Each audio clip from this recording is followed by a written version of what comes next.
Sebetulnya sih situasi hari ini udah mengerikan nih. Negeri ini terombang-ambing tanpa arah. Saat ini tuh kebetulan sedang banyak cobaan ya.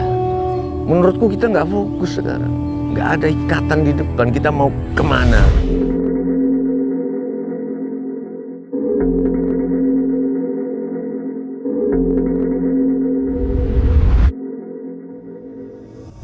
Produksi batu baranya banyak, harganya tinggi, dapat uang kita banyak.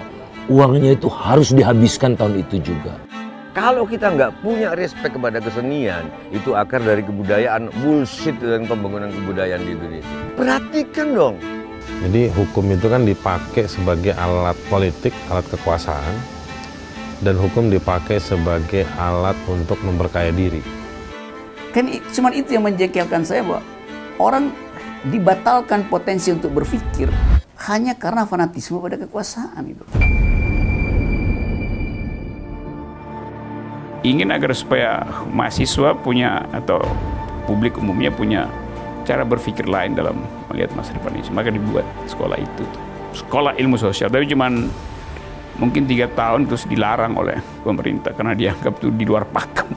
Jadi kalau kondisinya semakin buruk dari sekarang, ya ekonomi kita niscaya akan terpangkas pertumbuhannya cukup besar. Jangan ngomong tentang bangsa yang besar deh. Kalau ada pramugari ngasih peragaan, keselamatan, terus kita semuanya kalau nggak baca HP. Bullshit.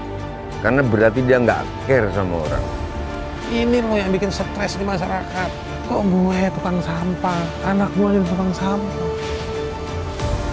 Kok dia jenderal, anaknya jenderal juga. Kok nggak bisa anak gue jadi jenderal? Kita harus bertumpu pada kekuatan utama kita yang tidak dimiliki oleh yang lain. Bikin parameter bahwa kesetaraan warga negara mendahului segala macam perbedaan. Kalau kita cari penguasa, kita harus cari manusia yang bisa bikin keputusan. Bangsa itu rekayasa, bangsa itu fiksi. Karena fiksi maka harus dirawat.